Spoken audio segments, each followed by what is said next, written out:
When a single father offers his boss a ride home in a storm, he never imagines waking up on her couch or facing office gossip that could destroy both their careers.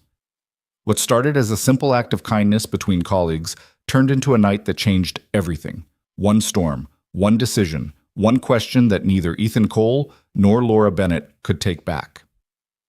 This is the story of two people who stood together when the world tried to tear them apart, and discovered that sometimes the bravest thing you can do is choose honesty over fear. If you're watching from anywhere in the world, drop your city in the comments below. I want to see how far this story travels, and if it moves you, hit that like button. Let's get started. The rain started as the whisper. By 5:30, it was screaming. Ethan Cole stood at his desk on the 4th floor of Vanguard Solutions, watching water sheet down the windows in gray curtains that blurred the Seattle skyline into nothing. The office had emptied fast, developers grabbing laptops, project managers rushing for the elevators, interns abandoning their half-drunk coffees like the building was on fire. Everyone wanted out before the storm got worse. Ethan didn't move. He had nowhere urgent to be. His daughter Mia was at his sister's place for the night, safe, and probably already curled up with a book and her favorite blanket. No bedtime stories tonight. No small hands tugging at his sleeve, asking why the rain sounded angry. Just him, the humming fluorescent lights, and the kind of quiet that only came when a building full of people suddenly wasn't. He saved his work, shut down his monitors, and reached for his jacket. That's when he saw her. Laura Bennett stood near the elevators, phone pressed to her ear, her expression tight with frustration. She was still in her blazer, navy blue, perfectly tailored, but her usual composure had cracked just enough for Ethan to notice. Her free hand gripped the strap of her bag like she was holding on to something that might slip away. Ethan hesitated. Laura was his team lead. Sharp, focused, the kind of woman who could dissect a failing sprint in 3 sentences and somehow make everyone feel motivated instead of defensive. She didn't waste time. She didn't tolerate excuses. And she definitely didn't look like someone who needed help. But she also looked stranded. Ethan walked over. "Everything okay?" he asked quietly. Laura glanced up, startled, then lowered the phone. Her jaw tightened. "My car's in the shop. I called for a rideshare 20 minutes ago. Nothing's available." Ethan looked past her, out the lobby windows. The street below was a river. Cars crawled through water up to their hubcaps. The few pedestrians outside were bent double against the wind, fighting just to stay upright. "You'll be waiting a while," Ethan said. Laura exhaled sharply. "I know." He should have left it there. Should have nodded, wished her luck, headed for his own car. But something in her voice, something tired and worn under the irritation, made him stay. "I can give you a ride," Ethan said. Laura blinked. "What?" "I've got my car. It's not far. I can drop you off." She stared at him for a beat too long, like she was calculating risk, weighing propriety against practicality. Then she shook her head. "You don't have to do that." "I know," Ethan said, "but I'm offering." Another pause. Rain hammered the glass behind them. "Okay," Laura said finally. "Thank you." Ethan's car was a 10-year-old Honda Accord that smelled faintly of pine air freshener and Mia's forgotten fruit snacks. He cleared the passenger seat quickly, tossing a coloring book and a stray stuffed rabbit into the back, while Laura climbed in, folding herself carefully into the space like she wasn't sure she belonged there. "Sorry about the mess," Ethan said, starting the engine. "It's fine," Laura said. She buckled her seatbelt, glancing around. "You have a daughter?" Ethan nodded. "Mia, she's 6. Laura's expression softened just slightly. "That must be a lot." "It is," Ethan admitted. He pulled out of the parking garage, wipers on full speed, barely keeping up with the rain. "But she's worth it." Laura didn't respond right away. She looked out the window, watching the city blur past in streaks of headlights and neon. Ethan focused on the road. Traffic was worse than he'd expected. Crawling, stopping, starting again. What should have been a 15-minute drive was going to take twice that. "Where do you live?" Ethan asked. Laura gave him an address in Queen Anne. Not far, but not close either. Ethan nodded and adjusted his route. They drove in silence for a while. Not uncomfortable, exactly, but not easy either. Ethan had worked with Laura for 2 years, sat through countless meetings, collaborated on sprints, debugged code side by side. But this, being alone with her, outside the structure of the office, felt different, more real, less scripted. "Can I ask you something?" Laura said suddenly. Ethan glanced over. "Sure." "Why'd you offer?" Ethan frowned. "To drive you?" "Yeah." He shrugged. "You needed help." "I had a car." Seemed obvious. Laura's mouth curved slightly. Not quite a smile, but close. "Most people wouldn't have noticed." "Maybe," Ethan said, "but I did." She looked at him for a long moment, then turned back to the window. By the time they reached Laura's neighborhood, the storm had escalated into something biblical. Wind rocked the car. Rain came down so hard it sounded like gravel on the roof. Ethan had to lean forward, squinting through the windshield just to see the street signs. "It's the next left," Laura said, voice tight. Ethan turned. Her building came into view, a modest apartment complex. Older brick, trees bending double in the wind. He pulled up to the curb and put the car in park. Laura didn't move. "Thank you," she said quietly. "Really, I appreciate this." "No problem," Ethan said. She reached for the door handle, then stopped.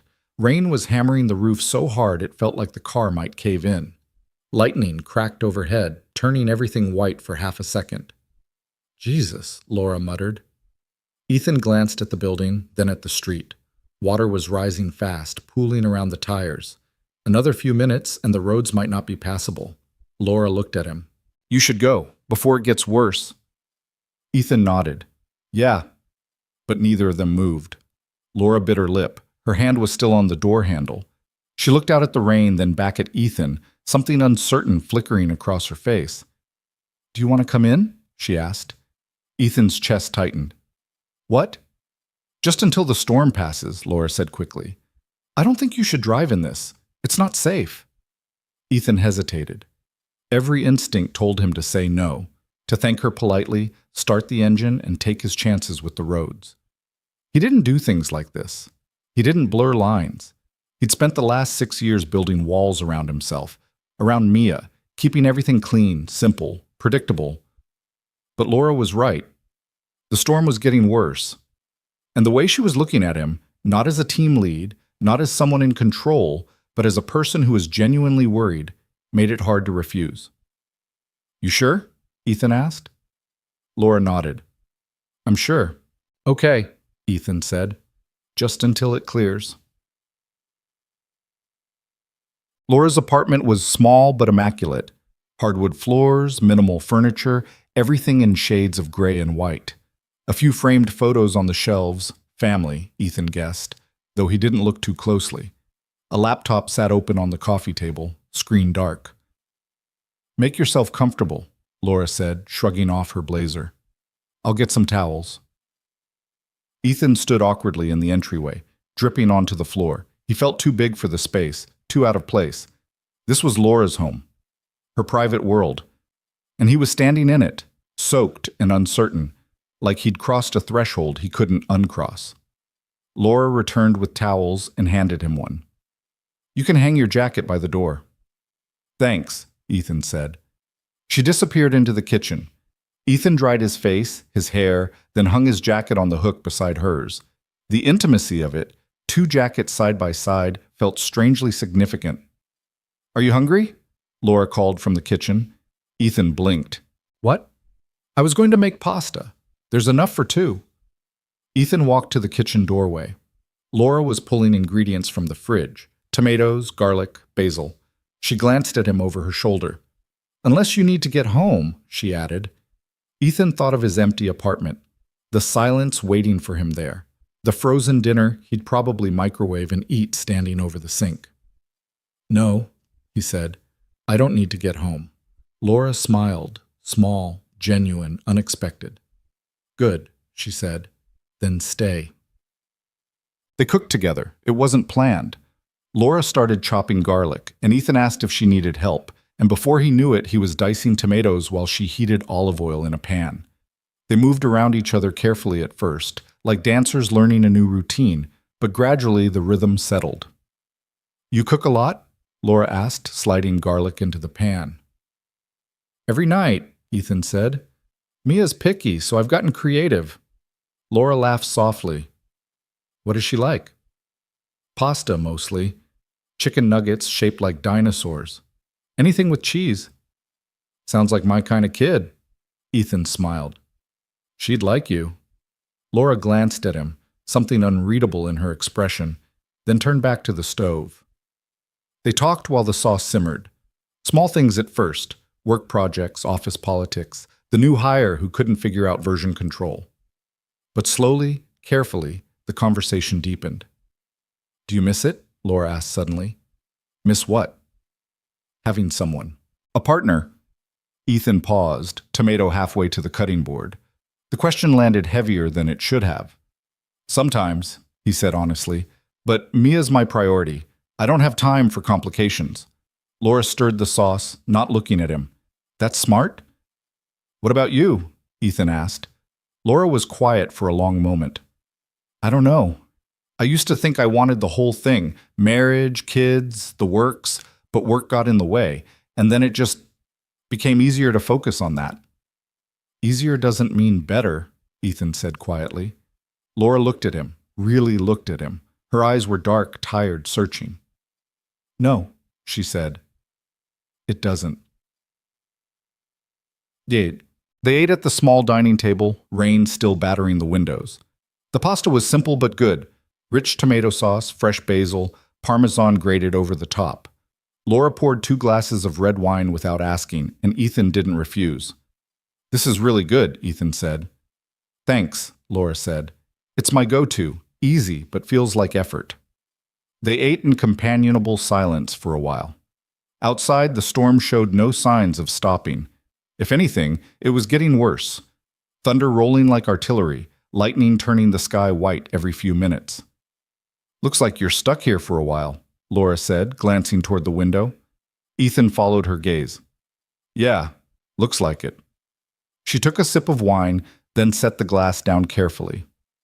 I have a pull-out couch. You're welcome to stay the night, if you want. Ethan's heart kicked against his ribs.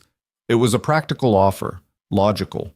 The roads were flooded, visibility was zero, and driving home would be reckless at best. But the way Laura said it, quiet, careful, like she was offering more than just a place to sleep, made it feel like something else entirely. I don't want to impose, Ethan said. You're not, Laura said. I offered. Ethan looked at her across the table. In the low light of the apartment, with rain streaking the windows behind her, she looked different, softer. Less like the team lead who commanded meetings, and more like the woman who'd stood in the lobby, stranded and uncertain, waiting for help that might not come. Okay, Ethan said. Thank you. Laura's shoulders relaxed, just slightly. Good. After dinner, they moved to the couch. Laura put on music, something low and jazzy that filled the space without demanding attention. They talked about everything and nothing. Childhood memories. Favorite books. The worst movies they'd ever seen. Ethan told her about Mia's obsession with dinosaurs, how she could name every species but couldn't remember to put her shoes away. Laura told him about growing up with 3 brothers, how she'd learned to fight for space, for voice, for respect. Is that why you're so good at what you do? Ethan asked. Laura tilted her head. What do you mean? Leading. You don't back down. You don't apologize for taking up space.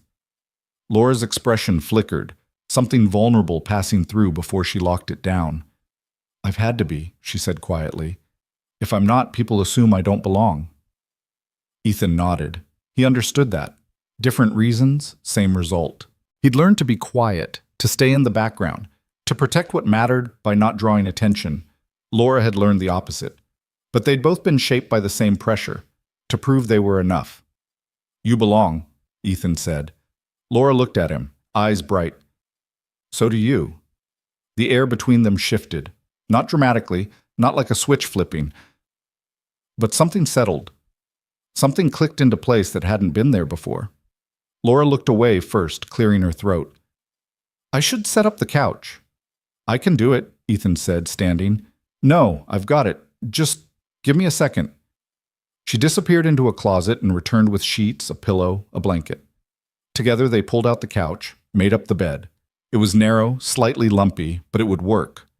"Bathroom's down the hall if you need it," Laura said, "and help yourself to anything in the kitchen." "Thanks," Ethan said. Laura lingered in the doorway, one hand on the frame. She looked like she wanted to say something else, but couldn't find the words. "Good night, Ethan," she said finally. "Good night, Laura." She disappeared into her room, door clicking softly shut. Ethan sat on the edge of the pull-out couch, staring at the ceiling. The rain was still falling. The apartment was quiet except for the occasional creak of old pipes, the hum of the heater. He should have felt awkward, sleeping in his boss's living room, wearing borrowed sweatpants because his jeans were soaked. But he didn't. He felt something else entirely, something he hadn't felt in a long time. Morning came slowly. Ethan woke to gray light filtering through the curtains and the smell of coffee. He sat up, disoriented for half a second before remembering where he was. The storm had passed. The apartment was quiet. He folded the sheets, pushed the couch back into place, and followed the smell of coffee to the kitchen. Laura was already up, dressed in jeans and a soft sweater, hair pulled back in a ponytail. She looked different than she did at work, younger, more relaxed. She glanced up when he entered. "Morning," she said. "Morning," Ethan replied. She poured him a cup of coffee without asking, slid it across the counter. "Sleep okay?" "Yeah, you?" "Well enough." They stood there for a moment, sipping coffee, not quite looking at each other. The ease from last night had shifted into something more tentative, like they both knew they'd crossed a line and weren't sure how to step back. "I should probably go," Ethan said. Laura nodded. "Yeah, probably." But neither of them moved. "Thank you," Ethan said, "for letting me stay, for dinner, for everything." Laura set her mug down, leaning against the counter. "You don't have to thank me." "I know, but I want to." She looked at him then, really looked at him, and something passed between them that didn't need words. "This was nice," Laura said quietly. "It was," Ethan agreed. "We should probably keep it between us." Ethan's chest tightened. "Yeah, probably." Laura smiled, but it didn't reach her eyes. "Office politics, you know how it is." Ethan did. He knew exactly how it was. People talked, they made assumptions, and if anyone found out he'd spent the night at Laura's place, no matter how innocent, it would become something it wasn't. "I'll see you Monday," Ethan said. "See you Monday," Laura echoed. He grabbed his jacket, still damp from the night before, and headed for the door. Laura followed, standing in the hallway as he pulled on his shoes. "Ethan," she said as he reached for the doorknob. He turned. "This doesn't have to be weird," Laura said. "At work. We can just be normal." Ethan nodded. Normal. Got it. But as he walked to his car, as he drove through streets still slick with rain, as he tried to focus on anything other than the way Laura had looked at him in the kitchen, he knew nothing about this was normal, and he wasn't sure he wanted it to be. Monday arrived like a reset button no one had asked for. Ethan walked into the office at 8:15, laptop bag over his shoulder, travel mug in hand. The building hummed with its usual Monday energy, developers grumbling about the weekend ending too soon, project managers huddled around whiteboards, the faint smell of burnt coffee from the break room. Everything was exactly the same, except it wasn't. Ethan saw Laura the moment he stepped off the elevator. She was at her desk, already deep in a phone call, one hand gesturing as she talked. She glanced up when he passed, caught his eye for half a second and nodded. Just a nod. Professional. Neutral. Ethan nodded back and kept walking. Normal, he thought. We're being normal. He dropped his bag at his desk, logged into his computer, and dove into his backlog. Sprint planning was tomorrow. Code reviews were piling up. He had plenty to focus on. But 20 minutes later, when Jason from QA leaned over the cubicle wall and said, "Dude, did you hear about the storm Friday?" Ethan's stomach dropped. "What about it?" Ethan asked carefully. Jason grinned. "Laura got stuck here. No ride home. Apparently someone gave her a lift." Ethan's fingers froze on his keyboard. "Okay?" Just funny, right? I mean, she's always so put together. Must have been weird seeing her stranded like that. Ethan forced a shrug. Storms happen. Jason laughed and wandered off. Ethan exhaled slowly. It was fine. Jason didn't know anything. He was just making conversation. Office small talk, nothing to worry about. But then, at lunch, Ethan overheard two developers talking by the coffee machine. I heard Ethan drove her home, one of them said. Kevin, a junior dev who spent more time gossiping than coding. Seriously? The other replied. That's bold, right? I mean, she's his boss. Maybe he's trying to get on her good side. They both laughed. Ethan walked past without stopping, jaw tight, pretending he hadn't heard. By mid-afternoon, the whispers had spread. Ethan heard his name 3 more times, saw people glance his way, then quickly look away when he noticed. Laura's name came up too, always paired with his, always with that edge of speculation that made his skin crawl. He kept his head down, focused on his work, ignored it. But during the 3 o'clock stand-up, when the whole team gathered around Laura's desk for updates, Ethan felt the weight of every eye in the room. Laura ran the meeting like she always did, efficient, focused, asking questions, noting blockers. She didn't look at Ethan any differently than anyone else, didn't single him out, didn't give any indication that anything had changed. But when someone made a joke, Marcus, the senior dev with the loud laugh, about earning brownie points with the boss, the room went quiet for just a beat too long. Laura's expression didn't shift. Let's stay on topic, she said evenly. The meeting continued, but Ethan felt it, the shift, the unspoken thing hanging in the air that everyone was pretending not to notice. After the meeting, Ethan went back to his desk and stared at his screen without seeing it. This was what he'd been afraid of. This was why he'd hesitated in the car, why he'd almost said no when Laura invited him in. Because people talked. They always talked. And once the talking started, it didn't matter what the truth was. His phone buzzed, a message from Laura, short, direct. Can we talk? Conference room B, 5 minutes. Ethan's pulse kicked up. He waited exactly 5 minutes, then stood and walked to the conference room. Laura was already inside, door half open. She gestured for him to come in, then closed the door behind him. Are you hearing it too? She asked without preamble. Ethan nodded. Yeah. Laura crossed her arms, leaning back against the table. She looked tired. I knew this would happen. People talk, Ethan said quietly. They do more than talk, Laura said, voice sharp. They make assumptions. They twist things. She looked at him. I don't want this to affect you. I'm fine, Ethan said. You're not, Laura said. I can see it on your face. Ethan exhaled. She was right. He wasn't fine. He hated this. The whispers, the looks, the feeling that something innocent had been turned into ammunition. What do you want to do? Ethan asked. Laura was quiet for a long moment. I don't know. Ignore it, I guess. Let it die down. And if it doesn't, then we deal with it. Ethan looked at her, really looked at her. She was trying to stay strong, stay composed, but he could see the cracks, the frustration, the anger at being put in this position for doing nothing wrong. I'm sorry, Ethan said. Laura frowned. For what? For making this complicated. You didn't, Laura said firmly. We didn't do anything wrong, Ethan. You gave me a ride. I offered you a place to wait out the storm. That's it. If people want to make it into something else, that's their problem. Ethan wanted to believe that. Wanted to believe that truth mattered more than perception. But he'd been around long enough to know better. The rest of the week crawled by. The gossip didn't die. If anything, it grew.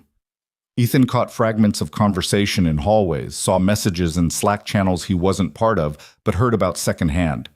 Someone started a joke in the team chat about carpooling benefits. Someone else made a comment during a meeting about special treatment. Laura shut it down every time. Firmly. Professionally. But Ethan could see it wearing on her. And then on Friday, things escalated. It was during the sprint retrospective. The whole team was gathered in the main conference room, 12 people sitting around the table, laptops open, sticky notes scattered everywhere. Laura was facilitating, walking through what went well, what didn't, what to improve. Marcus raised his hand. Can I add something? Laura nodded. Go ahead. Marcus grinned. I think we should all start offering each other rides home. You know, for team bonding. A few people laughed. Uncomfortable laughs. The kind that said they knew exactly what he was implying. Laura's jaw tightened. Let's keep this focused on the sprint.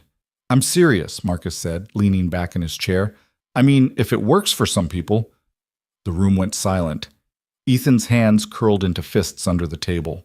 Laura set down her marker slowly, deliberately. When she spoke, her voice was cold. Marcus, if you have concerns about team dynamics, you can bring them to me privately. But making veiled comments in a professional meeting isn't acceptable. Understood? Marcus held up his hand, still grinning. Just joking, Laura. Relax. I am relaxed, Laura said, and this conversation is over. She turned back to the board, continuing the retro like nothing had happened, but Ethan saw her hand shake slightly as she wrote. After the meeting, Ethan found Laura in her office. The door was open, but she was sitting with her back to it, staring at her computer screen without typing. Ethan knocked softly on the doorframe. Laura turned. Hey, you okay? Ethan asked. Laura laughed, short, humorless. Not really. Ethan stepped inside, closing the door behind him. Marcus was out of line. I know, Laura said, but it doesn't matter. He said what everyone's thinking. That's not true, Ethan said. Isn't it? Laura stood, pacing to the window. I'm a woman in a leadership position. You're a developer on my team. We spent one night under the same roof, completely innocent, and now people are questioning my judgment, my authority, my professionalism. Ethan's chest tightened. Laura. Do you know what they're saying? Laura turned to face him. That I'm showing you favoritism. That you're getting preferential treatment. That I'm compromising the team dynamic. That's bullshit, Ethan said, anger flaring. Maybe, Laura said, but it's affecting my credibility, and I worked too damn hard to get here to let gossip tear it down. Ethan wanted to argue, wanted to tell her that none of this was fair, that she shouldn't have to defend herself for being kind. But he knew she was right. Fair didn't matter. Perception did. What do you need from me? Ethan asked quietly. Laura looked at him for a long moment. I need you to keep your distance, at work. Just for a while, until this blows over. The words hit harder than they should have. Okay, Ethan said. I'm sorry, Laura said, voice cracking just slightly. Don't be, Ethan said. You're protecting yourself. I get it. Laura nodded, but she didn't look convinced. Ethan left her office and walked back to his desk, feeling like he'd just lost something he hadn't even known he had. That weekend, Ethan couldn't stop thinking about it. About Laura. About the way she'd looked in her office. Frustrated, exhausted, trapped by a narrative she hadn't written. About the unfairness of it all. About how one simple act of decency had been twisted into something ugly. He thought about calling her, texting her, just to check in. But he didn't. Distance, she'd said. And he'd agreed. So he focused on Mia instead. Took her to the park, even though it was cold and drizzling. Made her favorite dinner. Read her 3 bedtime stories instead of 1. Let her small, uncomplicated world drown out the noise in his head. But on Sunday night, after Mia was asleep, Ethan's phone buzzed. A message from Laura. I'm sorry about Friday. I shouldn't have asked you to keep your distance. That's not fair to you. Ethan stared at the screen for a long time before typing back. You're protecting your career, I understand. 3 dots appeared. Disappeared. Appeared again. I don't want to do this, but I don't know what else to do. Ethan's chest ached. We'll figure it out, he typed. It'll blow over. Laura didn't respond. Monday arrived and Ethan walked into the office with a plan. Head down, mouth shut, work hard. Don't engage. Don't react. Let the gossip starve itself out. But at 10 o'clock he got an email from HR. Subject, meeting request, workplace conduct. Ethan's blood went cold. The meeting was scheduled for 11. Conference room C, attendance required. Ethan read the email 3 times, trying to parse what it meant. Workplace conduct, that could be anything. a policy update, a training session, his phone buzzed. Another email. From Laura. Got the same one. I'll see you there. Ethan's stomach dropped. This wasn't routine. This was about them. At 11, Ethan walked into conference room C. Laura was already there, sitting across from two people Ethan didn't recognize. A woman in her 40s with sharp eyes and a neutral expression, and a man in his 50s with a tablet and a too-friendly smile. Ethan Cole, the woman said, standing. I'm Patricia Nguyen, head of HR.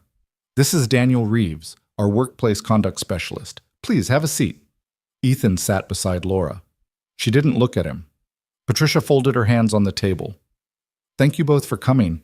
We wanted to have a conversation about some concerns that have been brought to our attention. Concerns? Laura asked, voice carefully controlled. Yes, Patricia said. Regarding the nature of your relationship. The room went still. Ethan's heart pounded. There is no relationship, Laura said firmly. Ethan gave me a ride home during a storm. That's it. Patricia nodded. We understand, but perception matters, especially when it involves someone in a leadership role. We've received reports of comments being made, speculation circulating, and we need to address it before it becomes a larger issue. Reports from who? Ethan asked.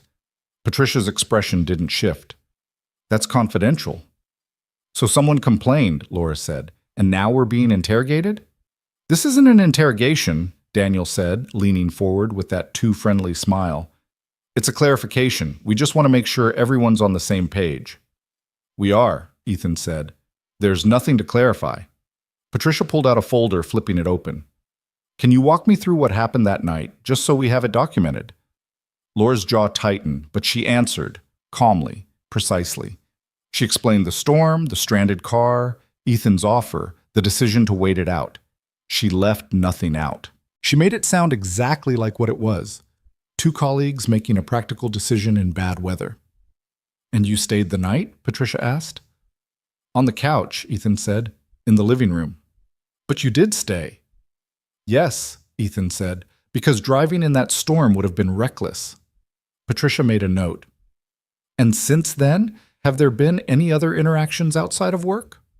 No, Laura said. No texts, no calls, no social contact. Laura's eyes flashed. We work together. We communicate as needed. But no, nothing inappropriate. Patricia nodded slowly. Good. Because I'm sure you understand how this could be perceived. A team lead and a direct report, spending the night together. We didn't spend the night together, Laura interrupted, voice sharp. That phrasing implies something that didn't happen. Patricia held up a hand. I'm not accusing anyone of anything, Laura. I'm simply pointing out that appearances matter. And right now, the appearance is causing disruption. Then maybe you should be having this conversation with the people spreading rumors, Ethan said, anger breaking through. We will, Daniel said, but we also need to ensure there's no basis for those rumors. There isn't, Laura said. Patricia closed the folder. Good. Then moving forward, I'd recommend maintaining clear professional boundaries. Limit one-on-one interactions outside of necessary work functions. Avoid situations that could be misinterpreted. Laura stared at her. You're telling us to avoid each other. I'm telling you to be mindful, Patricia said, for both your sakes. The meeting ended. Ethan and Laura walked out together, side by side, not speaking. In the hallway, Laura finally turned to him. This is bullshit, she said quietly. I know, Ethan said. We didn't do anything wrong. I know. Laura looked like she wanted to say more, but instead she just nodded and walked away. Ethan stood there, watching her go, feeling like the ground had shifted under his feet and he was still falling. The next 2 weeks felt like walking through a minefield blindfolded. Ethan showed up early, left late, and kept his interactions with Laura strictly professional. When they passed in the hallway, he nodded. In meetings, he directed his questions to the group instead of to her specifically. During stand-ups, he kept his updates brief and neutral. He was polite, efficient, and visible. It was exhausting. Laura seemed to be doing the same thing. She distributed tasks evenly, praised the team collectively, never singled Ethan out for anything, good or bad. To anyone watching, they were exactly what they were supposed to be, a team lead and a developer with a cordial working relationship and nothing more. But Ethan could feel the distance growing between them like a physical thing. Every avoided glance, every careful step around each other widened the gap. And the worst part was knowing it was deliberate, necessary. The only way to survive the scrutiny. The gossip hadn't stopped. If anything, the HR meeting had added fuel to the fire. People whispered about investigations, about complaints, about whether Laura was going to get in trouble or if Ethan was trying to sleep his way up the ladder. It didn't matter that none of it was true. The story had taken on a life of its own. On a Wednesday afternoon, 2 weeks after the HR meeting, Ethan was deep in code when Marcus appeared at his desk. "Hey man," Marcus said, leaning against the cubicle wall. "You busy?" Ethan didn't look up. "Yeah." Cool, just wanted to check in, see how you're doing." Ethan's fingers paused on the keyboard. Marcus had never checked in on him before, not once in the 2 years they'd worked together. "I'm fine," Ethan said. "Good, that's good." Marcus shifted his weight. "Look, I know things have been weird lately, with all the talk and everything." Ethan finally looked up. "What do you want, Marcus?" Marcus held up his hands. "Nothing, man. Just saying, people are watching, that's all." "Let them watch," Ethan said evenly. Marcus grinned. "You're braver than me. If I were in your shoes, I'd keep my head way down. Laura's not someone you want to mess with." "I'm not messing with anyone," Ethan said. I know, just saying." Marcus clapped him on the shoulder. "Anyway, stay sharp, yeah?" He walked away. Ethan stared at his screen, jaw tight, trying to ignore the anger simmering under his skin. Marcus wasn't trying to help. He was fishing, trying to see if Ethan would crack, if he'd slip up and say something he could turn into more gossip. Ethan didn't take the bait, but the conversation stayed with him. People are watching, as if he didn't already know, as if he could forget for even a second that every move he made was being analyzed, dissected, judged. That evening, as Ethan packed up to leave, his phone buzzed. A text from Laura. His chest tightened. They hadn't texted in days. Not since the HR meeting. Not since Patricia had told them to maintain clear professional boundaries. He opened the message. "Can we talk?" "Not here. Somewhere private." Ethan looked around the office. A few people were still at their desks, headphones on, focused on their screens. No one was paying attention to him. He typed back quickly. "When?" "Tonight, after work. There's a coffee shop 2 blocks west. Grounded. Meet me there at 6? Ethan hesitated. Meeting Laura outside the office, even at a public coffee shop, felt risky. But the way she'd phrased it, the urgency underneath the words, told him this wasn't optional. "Okay," he typed. "See you there." He deleted the conversation immediately. Grounded was the kind of place that tried too hard to be cozy. Mismatched furniture, string lights, chalkboard menus with overly clever drink names. It was half empty when Ethan arrived at 6. A few people scattered at tables with laptops and headphones, lost in their own worlds. Laura was already there, sitting in the back corner, hands wrapped around a ceramic mug. She looked up when Ethan walked in, and something in her expression made his chest ache. She looked tired, more than tired, worn down. Ethan ordered a coffee he didn't want and joined her at the table. "Hey," he said quietly. "Hey," Laura replied. For a moment, neither of them spoke. Ethan sipped his coffee. Laura stared into hers like it held answers she couldn't find anywhere else. "I'm sorry," Laura said finally, "for dragging you into this." "You didn't drag me," Ethan said. "I offered you a ride. That was my choice." "And now you're paying for it," Laura said, looking up at him. "People are treating you differently. I see it." "They're treating you differently too," Ethan pointed out. Laura's mouth twisted. "Yeah, but I'm used to it." "That doesn't make it okay." "No," Laura agreed. "It doesn't." She set her mug down, leaning back in her chair. "I talked to Patricia again yesterday, unofficially, just to see if this thing has legs." "And?" Ethan asked. "She said the complaints are vague, no specifics, just concerns about professionalism and potential conflicts of interest. But she also said that if the talk doesn't die down, they might have to take action." Ethan's stomach dropped. What kind of action? Reassignment. One of us gets moved to a different team, or one of us leaves. The words landed like a punch. They can't do that, Ethan said. They can, Laura said quietly, if they decide our working relationship is creating a hostile environment. We haven't done anything to create a hostile environment, Ethan said, anger sharpening his voice. Other people did that. I know, Laura said, but it doesn't matter. The optics are bad, and optics are everything. Ethan stared at her, trying to process what she was saying. That they could lose their jobs, or at least their positions, because people couldn't mind their own business. Because someone had decided to weaponize kindness. What do you want to do? Ethan asked. Laura was quiet for a long time. When she finally spoke, her voice was steady but strained. I don't know. Part of me wants to fight it. Go to upper management, demand they address the actual problem instead of punishing us for doing nothing wrong. But the other part, she trailed off, shaking her head. The other part knows that fighting makes it worse. It validates the story, makes it look like there's something to hide. So we just take it? Ethan said. Let them win? I don't know if there's a way to win this, Laura said. Ethan's hands curled into fists on the table. He hated this. Hated feeling powerless. Hated watching Laura, strong, capable, unshakable Laura, look so defeated. There has to be something we can do, Ethan said. Laura met his eyes. There is. We can keep doing what we've been doing. Keep our distance. Stay professional.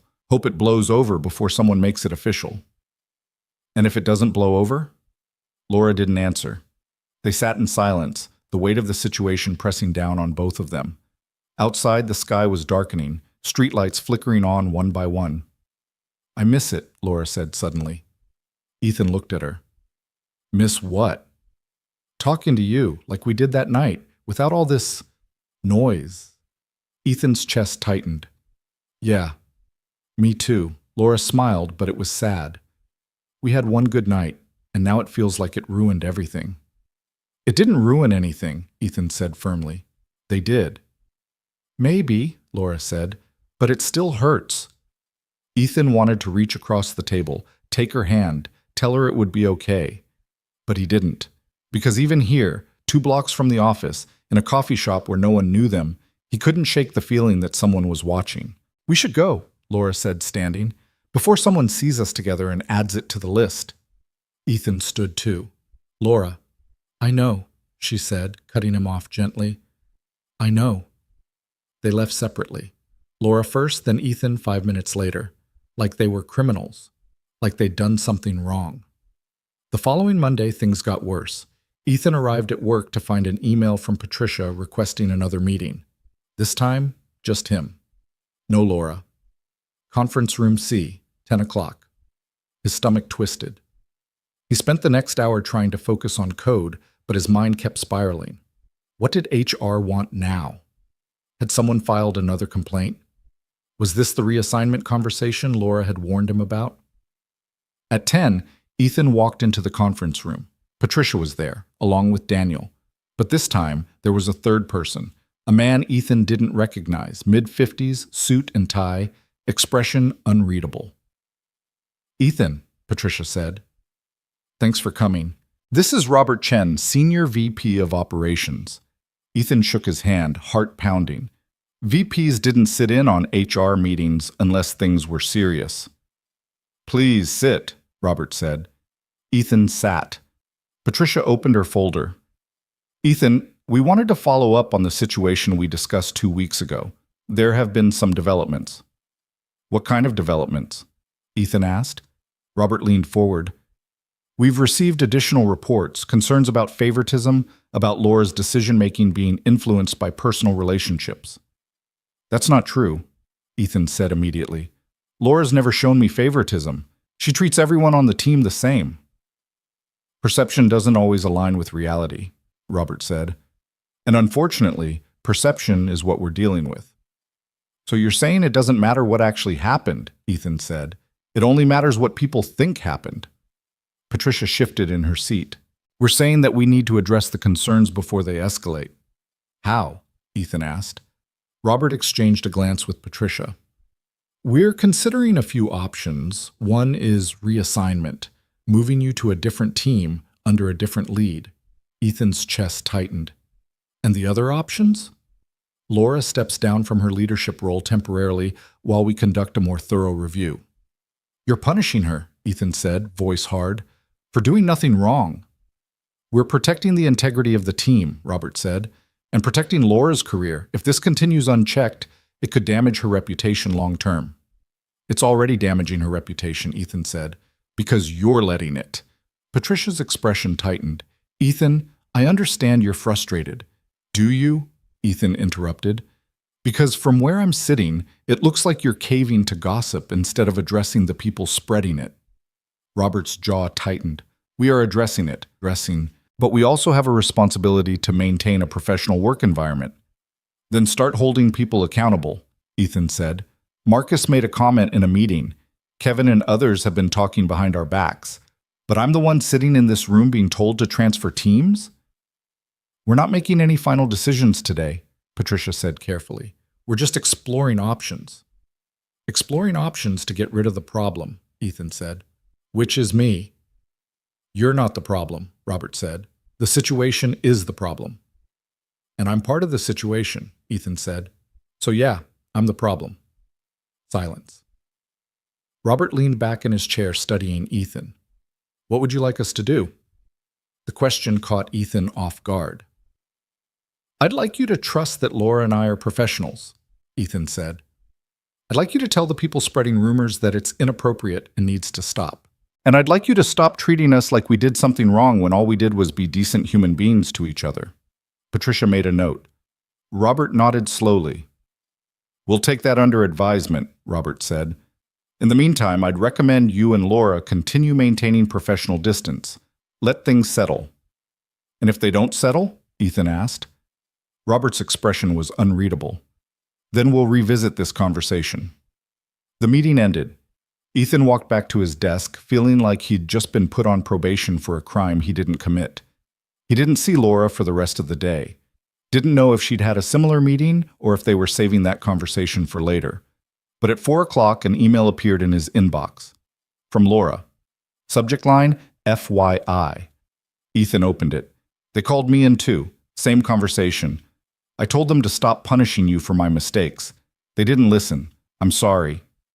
Ethan read it 3 times, then deleted it. That night, Ethan couldn't sleep. He lay in bed, staring at the ceiling, replaying the meeting in his head, replaying every decision that had led him here. The ride home, the offer to stay, the breakfast, the conversation at the coffee shop, every small choice that had seemed innocent at the time but had somehow snowballed into this.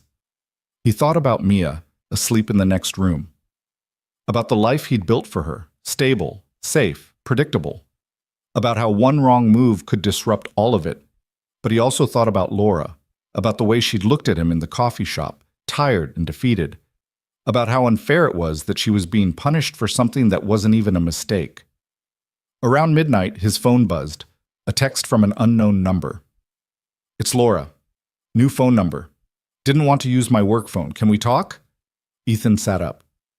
Yeah, he typed back. Call me. 30 seconds later, his phone rang. Hey, Laura said when he answered. Her voice was quiet, like she was trying not to wake someone. Hey, Ethan replied. You okay? Not really, Laura admitted. They're pushing for reassignment, either you or me, and they want an answer by the end of the week. Ethan's chest tightened. So they're making us choose. Basically. What did you say? Laura was quiet for a moment. I told them it should be me, that I'm the one in the leadership position, so I should be the one to take the hit. Laura, no, listen, Laura interrupted. You have Mia. You need stability. I don't have kids. I don't have anyone depending on me. It makes sense for me to move. It doesn't make sense, Ethan said, anger flaring. You've worked twice as hard as anyone else to get where you are.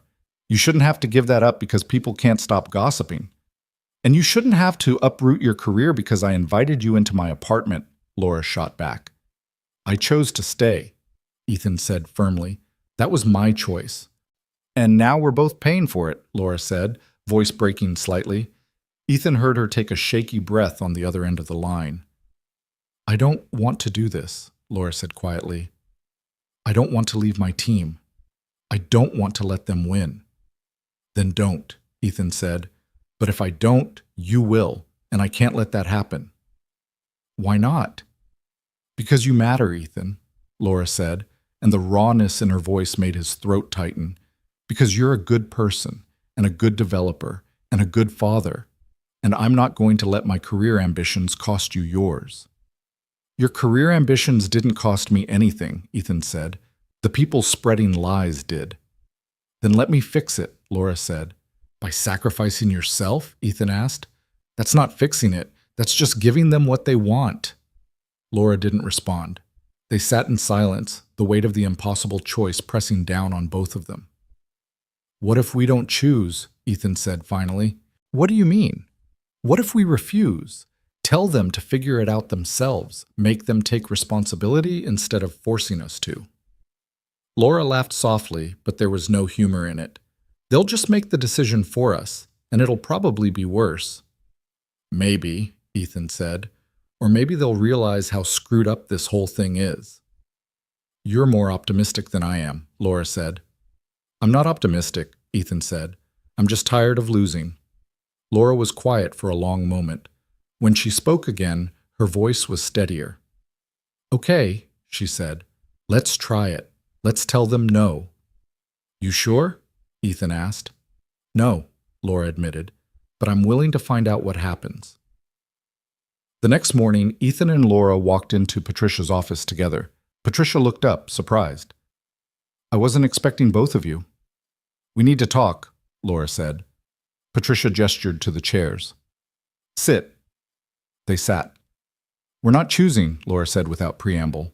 You asked us to decide who moves teams, and we're telling you neither of us should have to. Patricia's expression didn't change. That's not really an option. Why not? Ethan asked. Because people are gossiping, that's not our fault?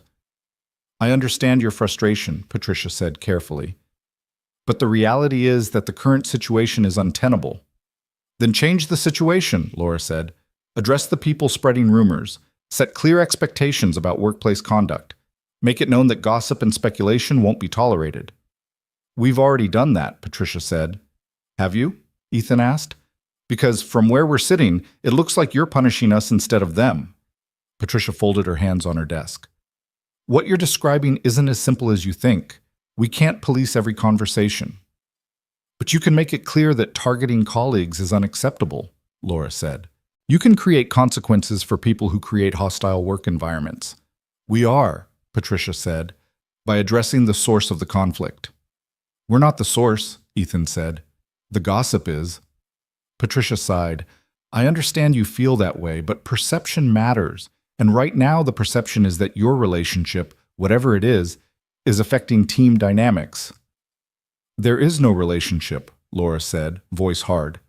How many times do we have to say that? Until people believe it, Patricia said. The room went silent. Laura stood abruptly. This is unbelievable. Laura. No, Laura Schechter said, turning to face Patricia. I've been a team lead for 3 years. I've delivered every project on time, under budget, with high team satisfaction. I've mentored junior developers, resolved conflicts, built one of the strongest teams in this company. And now you're telling me that none of that matters because I offered a colleague shelter during a storm? Patricia's expression softened slightly. I'm not saying it doesn't matter. That's exactly what you're saying, Laura interrupted. You're saying that perception matters more than results, that gossip matters more than professionalism, that I should sacrifice my career to make other people comfortable. I'm saying that leadership requires difficult choices, Patricia said quietly. Then here's my choice, Laura said. I'm not moving, I'm not stepping down, and I'm not apologizing for doing the right thing. She walked out. Ethan stood too, meeting Patricia's gaze. She's right, and I'm not moving either. He followed Laura out of the office. They didn't speak until they were in the stairwell, away from listening ears. That was risky, Ethan said. Laura leaned against the wall, breathing hard. I know. They could fire us. I know, Laura said again. She looked at him, eyes bright. But I'm done playing their game. Ethan smiled despite himself. Yeah, me too. Laura laughed, a real laugh this time, and for the first time in weeks, Ethan felt like they were on solid ground again. What now? Ethan asked. Laura straightened, smoothing her blazer. Now we go back to work. We do our jobs. We prove them wrong. And if they don't back down, Laura met his eyes. Then we deal with it. Together. Ethan nodded. Together. They walked back to the office side by side, knowing they'd just drawn a line in the sand and daring anyone to cross it. The fallout from their refusal came faster than either of them expected.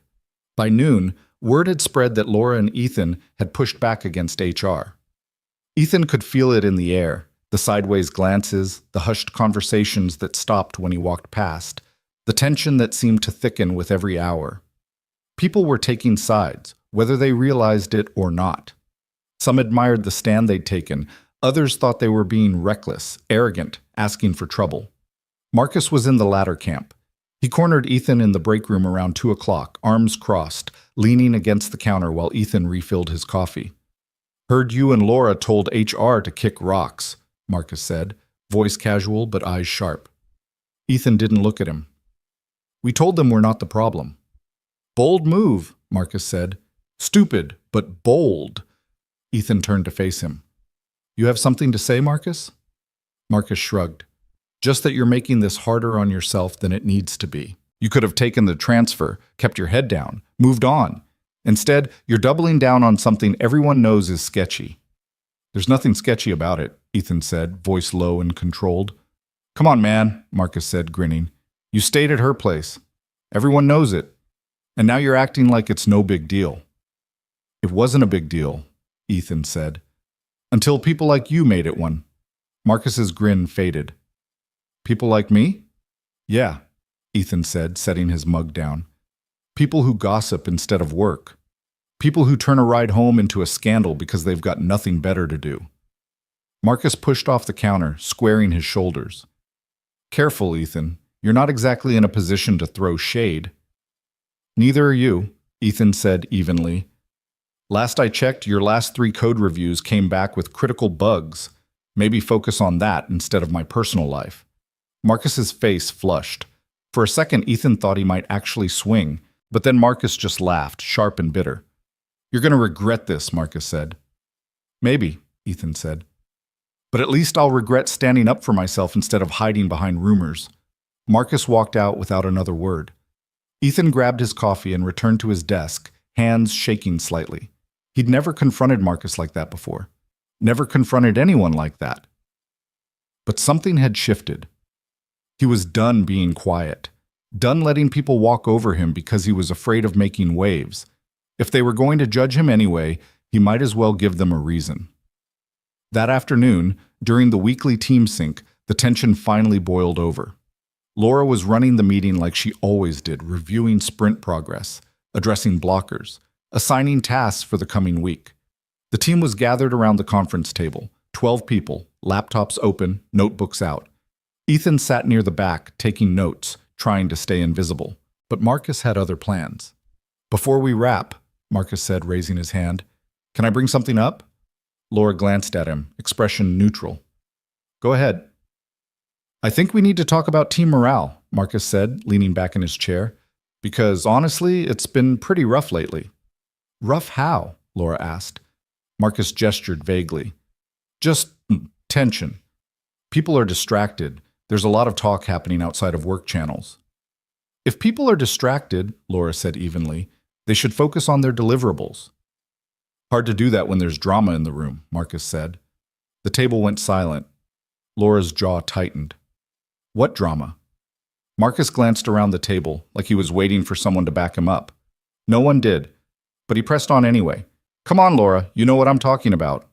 I really don't, Laura said, voice cool. So why don't you clarify? Marcus hesitated, then shrugged. Fine. People are uncomfortable with the whole situation between you and Ethan. Ethan's chest tightened. A few people shifted in their seats. Kevin looked down at his laptop. Another developer, Sarah, glanced between Marcus and Laura like she was watching a car crash. There is no situation, Laura said, each word sharp and deliberate. Ethan gave me a ride home during a storm. That's it. If people are uncomfortable, it's because they're choosing to believe gossip over facts. Maybe, Marcus said. But perception is reality, right? And right now, the perception is that you two have something going on. Then the perception is wrong, Laura said. Is it? Marcus asked, and there was something ugly in his voice now, something mean. Because from where I'm sitting, it looks like Ethan's getting special treatment. Ethan's hands curled into fists under the table. Explain, Laura said, voice dangerously calm. His last 2 pull requests got approved in under an hour, Marcus said. Mine took 3 days. Because yours had 18 issues that needed to be fixed, Laura said. Ethan's code was clean. That's not special treatment. That's competence. A few people at the table suppressed smiles. Marcus's face darkened.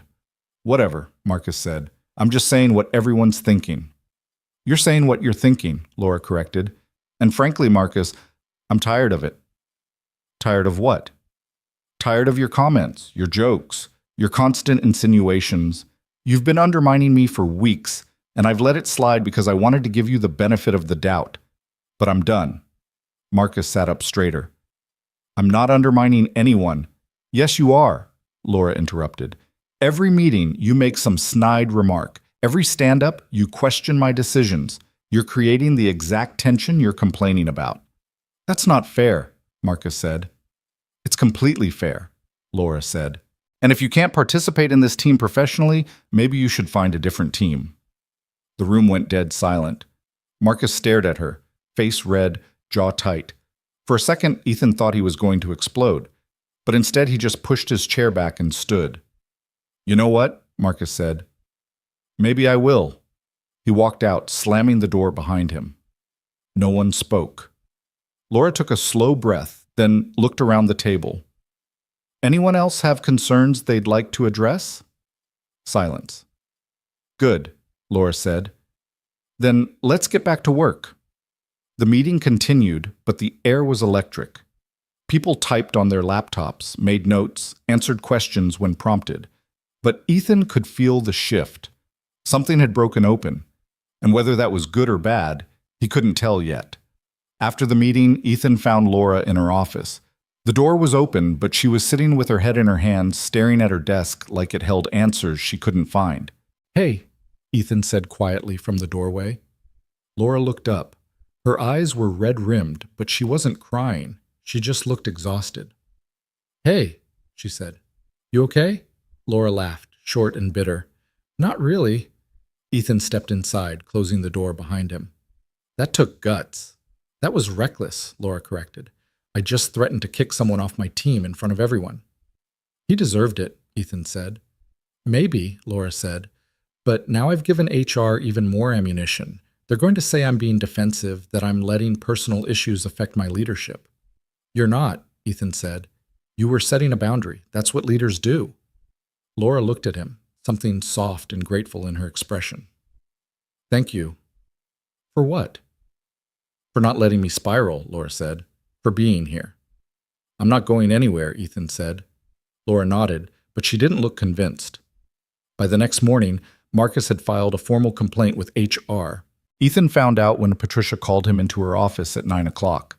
Laura was already there, sitting in the same chair she'd occupied during their last meeting, expression carefully blank. Patricia didn't waste time. Marcus Holt filed a complaint yesterday, alleging hostile work environment and leadership misconduct. Are you kidding? Laura said, voice sharp. I'm not, Patricia said. He claims you threatened his position on the team in retaliation for voicing concerns. That's not what happened, Laura said. He was undermining me in front of the entire team. I told him if he couldn't be professional, he should transfer. That's not retaliation. That's management. He's also claiming favoritism toward Ethan, Patricia continued, citing code review turnaround times as evidence. Ethan leaned forward. That's absurd. Laura doesn't control how fast reviews get completed. She assigns them. Other people approve them. Except Laura reviewed your last 2 pull requests herself, Patricia said, glancing at her notes, within an hour of submission. Because they were small changes, Laura said, 30 lines total, Marcus's last PR was 300 lines with multiple logic errors. Of course it took longer. Patricia made a note. I'm not making a judgment here. I'm just telling you what's been alleged. What happens now? Ethan asked. Patricia folded her hands. Now we investigate. Talk to the team, review your communication logs, assess whether there's merit to the claims. There isn't, Laura said firmly. That's what the investigation will determine, Patricia said. She looked at Laura directly. In the meantime, I'm recommending you step back from active leadership on the project, temporarily. Laura's face went pale. You're suspending me? Not suspending, Patricia said carefully. Just creating distance while we review the situation. That's the same thing, Laura said, voice shaking. You're removing me from my position because someone made a baseless accusation. We're protecting the integrity of the investigation, Patricia said. By punishing me before you've even conducted it, Laura said. Patricia didn't respond. Laura stood abruptly. I need air. She walked out. Ethan looked at Patricia, anger burning in his chest. This is wrong. This is procedure, Patricia said. Procedure that only seems to apply to us, Ethan said. Marcus has been creating problems for weeks. Where's his investigation? We're addressing his behavior too, Patricia said. Are you? Ethan asked. Because from where I'm sitting, it looks like you're rewarding him. Ethan? No, Ethan interrupted. You're letting this happen. You're letting gossip destroy someone's career because it's easier than holding people accountable. Patricia's expression hardened. I understand you're upset, but this isn't helping Laura. Then what would help? Ethan asked. Because I'm out of ideas. Patricia didn't answer. Ethan left the office and found Laura in the stairwell, sitting on the steps, arms wrapped around her knees. She looked smaller than he'd ever seen her, more vulnerable. They're going to take everything from me, Laura said quietly when Ethan sat down beside her. They're not, Ethan said. They are, Laura said. Even if the investigation clears me, the damage is done. People will remember that I was removed, that I was investigated, that there were questions about my professionalism. Then we make sure people remember the truth too, Ethan said. Laura looked at him. How? Ethan thought for a moment. We go to Robert, the VP. We lay out everything, the timeline, the gossip, Marcus's behavior. We force them to see what's really happening here. They won't listen, Laura said. They might, Ethan said, if we don't give them a choice. Laura studied him for a long moment. You do that? Risk your job for this? It's not just your fight, Ethan said. It's mine too. Laura's eyes filled with tears, but she blinked them back. Okay, let's do it. Getting a meeting with Robert Chen took 3 days and a dozen emails. But finally, on Friday afternoon, Ethan and Laura sat across from him in his office. Spacious, modern, floor-to-ceiling windows overlooking the city. Robert looked tired. He gestured for them to sit. I've read Patricia's reports, Robert said without preamble. And Marcus's complaint. What do you want to tell me that's not already in the file? Laura straightened. That this entire situation is the result of workplace harassment that HR refuses to address. Robert raised an eyebrow. That's a serious accusation. It's a serious problem, Laura said.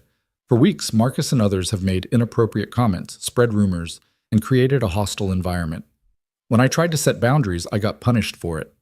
You threatened to remove him from the team, Robert said. I told him to act professionally or transfer, Laura corrected. That's not a threat. That's a reasonable expectation. Robert leaned back in his chair. And the favoritism allegations? Baseless, Laura said.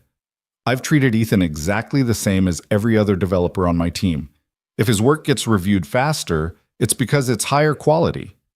Can you prove that? Robert asked. Ethan pulled out his laptop. I can. He opened a spreadsheet he'd compiled over the last 2 days.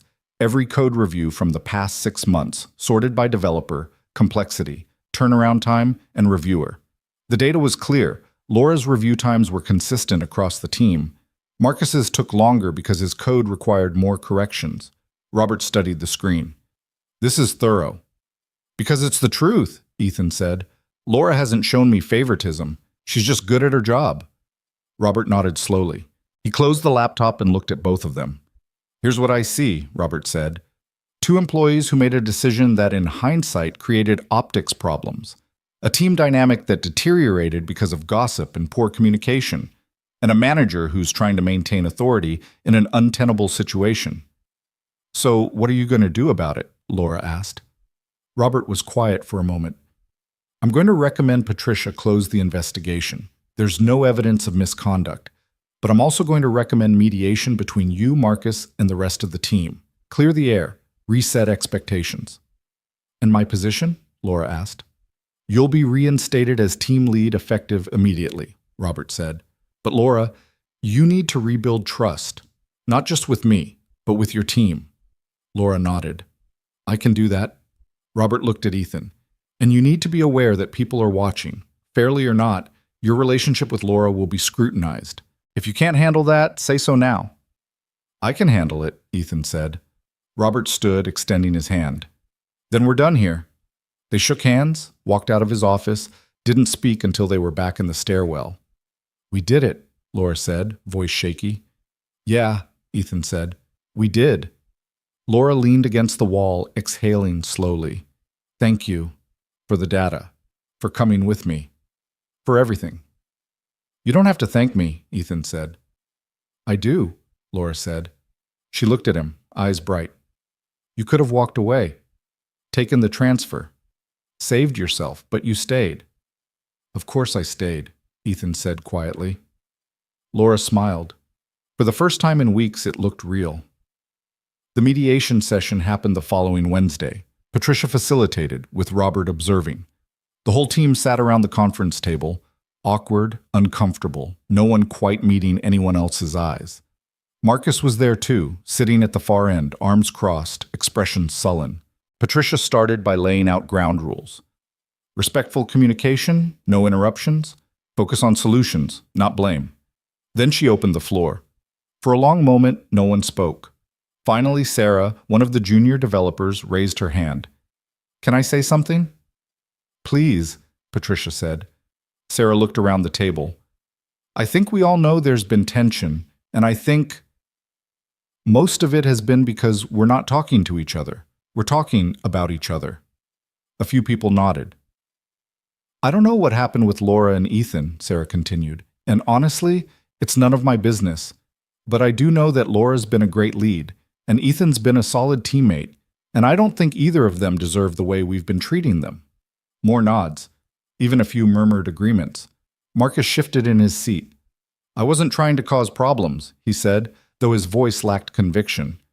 But you did, Laura said, looking at him directly. Your comments, your jokes, your constant questioning, it created an environment where people felt like they had to choose sides. Marcus looked uncomfortable. I was just frustrated. About what? Laura asked. Marcus hesitated. About feeling like I wasn't being heard, like my work didn't matter as much. Laura's expression softened slightly. Then you should have come to me, directly, instead of making comments in meetings. Marcus nodded slowly. Yeah, I should have. The conversation continued for another hour. People aired grievances, clarified misunderstandings, agreed to move forward more openly. It wasn't perfect, but it was a start. By the end, the team had agreed on new communication norms, weekly one-on-ones, open-door feedback, no gossiping about colleagues. As people filed out, Marcus lingered. He approached Laura hesitantly. I'm sorry, he said. For the complaint, for everything. Laura studied him for a moment. I appreciate that. I'll do better, Marcus said. Good, Laura said. So will I. Marcus nodded and left. Ethan walked over. Think it'll stick? Laura shrugged. Maybe, maybe not, but at least we tried. Yeah, Ethan said. We did. They stood there for a moment, the conference room empty except for them, the city stretching out beyond the windows. We should get back to work, Laura said finally. Yeah, Ethan agreed. But neither of them moved, because for the first time in weeks, the weight had lifted. The scrutiny was still there, the judgment still lingering in the background, but they'd stood their ground. They'd fought back. and they'd won. Not completely, not perfectly, but enough. The weeks that followed the mediation moved like water finding its level after a storm. Slowly, carefully, the team began to settle back into something that resembled normal. Code reviews happened without subtext. Stand-ups stayed focused on work instead of whispers. Marcus kept his head down and his comments professional, and gradually the tension that had gripped the office like a fist began to loosen. Laura threw herself into her work with a focus that bordered on obsessive. She arrived early, stayed late, double-checked every decision, triple-verified every approval. Ethan watched her rebuild her authority brick by brick, earning back trust she never should have lost in the first place. She was meticulous, careful, deliberate in ways she hadn't needed to be before. And it worked. By mid-month, the team was functioning smoothly again. Projects moved forward, deadlines were met, results spoke for themselves. But the cost of that victory lingered in the spaces between them. Ethan and Laura still worked together, still collaborated on sprints and code reviews and technical decisions. But the easy rapport they'd found that night in her apartment, the laughter over pasta, the honest conversations, the sense that they could just be themselves, had been carefully packed away. They were professional, cordial, appropriate. Everything HR could want. And it felt hollow. Ethan missed talking to her, not about work, not about tickets and pull requests and deployment schedules. He missed the way she'd talked about her brothers, the way her face had softened when she'd asked about Mia, the way she'd looked at him across the table like he was someone worth knowing beyond his job title. But every time he thought about reaching out, sending a text, suggesting coffee, asking how she was really doing, he remembered the investigation, the scrutiny, the way one innocent night had nearly cost them both everything. And he stopped himself. Distance was safer. Distance kept them employed, even if it also kept them apart. 3 weeks after the mediation, Ethan was working late on a particularly stubborn bug when his phone buzzed, a text from his sister. "Emergency? Can you pick up Mia tonight? I know it's last minute, but Jake's in the ER. Nothing serious, but I need to be there." Ethan's chest tightened. He glanced at the clock. 7:15. His sister lived 40 minutes away. If he left now, he could get Mia, bring her home, maybe salvage a few hours of sleep before tomorrow's early meeting. "On my way," he typed back. He shut down his computer, grabbed his jacket, and headed for the elevator. The office was nearly empty, just a few developers scattered across the floor, headphones on, lost in their code. The lights were dimmed to evening mode, and the building had that quiet, end-of-day stillness that Ethan usually found comforting. But tonight, it just felt lonely. He was halfway to this parking garage when he heard footsteps behind him. "Leaving already?" Ethan turned.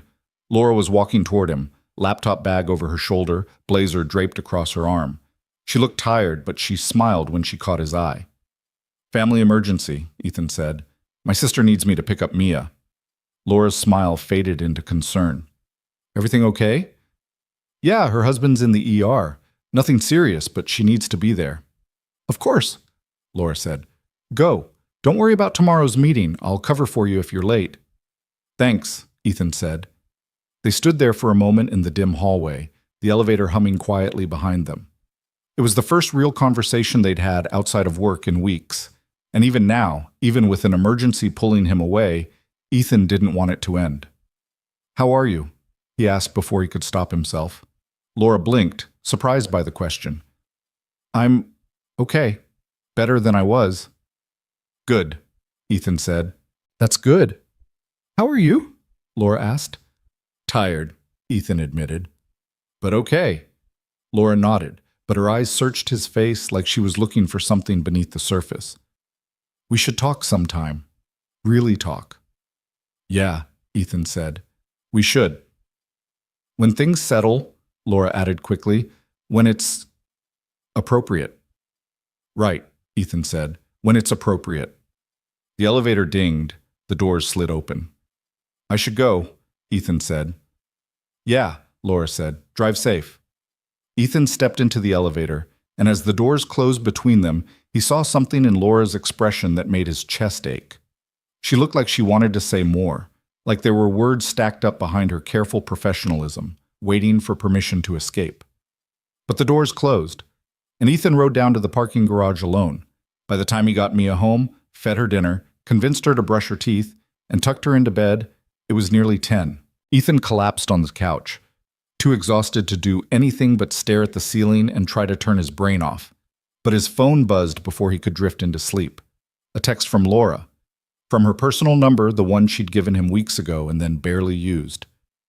"Sorry for texting so late, just wanted to make sure everything's okay with your family." Ethan smiled despite his exhaustion. "All good. Brother-in-law had a kidney stone, painful but not dangerous. Thanks for asking." 3 dots appeared almost immediately. "That's a relief, and I'm sorry again for everything. The distance, the weirdness, I hate it." Ethan stared at the message, heart beating faster. "Me too," he typed back. The dots appeared and disappeared 3 times before Laura's next message came through. "Can I be honest with you?" "Always," Ethan replied. Another pause, then, "I miss talking to you. I miss feeling like I could just be myself around someone. And I know we can't go back to how things were.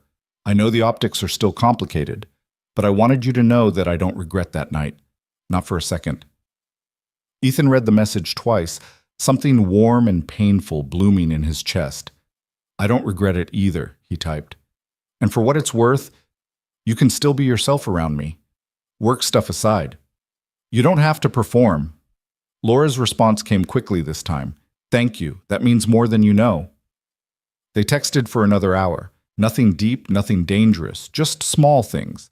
How Mia was doing in school, a funny thing that happened in a meeting, a book Laura was reading, a show Ethan had started watching, the kind of conversation that felt effortless and real and utterly separate from the careful dance they did at the office. By the time Ethan finally said goodnight, it was past 11 and he was smiling. Maybe distance wasn't the only option. Maybe they could find a middle ground. A way to be colleagues and something more than that, friends at least, without crossing lines that would bring the scrutiny crashing down again. It was a fragile hope, but it was hope nonetheless. The following week brought the kind of chaos that made everything else fade into background noise. A critical client project hit a major snag. The deployment window was tight, the stakes were high, and Laura's team was responsible for fixing it. Ethan found himself working 16-hour days, hunched over his laptop, debugging code, running tests, coordinating with other developers. Laura was everywhere, organizing, delegating, troubleshooting, keeping the team focused and moving forward even when the problem seemed insurmountable. There was no time for gossip, no energy for whispers, just work, relentless, exhausting work. And in the crucible of that pressure, something shifted. The team came together in ways they hadn't before. Marcus stopped making snide comments and started actually helping. Sarah took initiative on a critical fix that saved them hours. Kevin, usually the first to complain, stayed late 3 nights in a row without being asked, and Laura led them through it all with a steady hand and a clarity of vision that reminded everyone why she was in charge.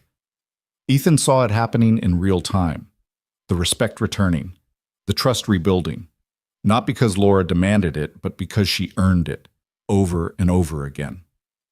On the night before the deployment, the team was still in the office at midnight. Pizza boxes littered the conference table. Empty coffee cups formed small towers on desks.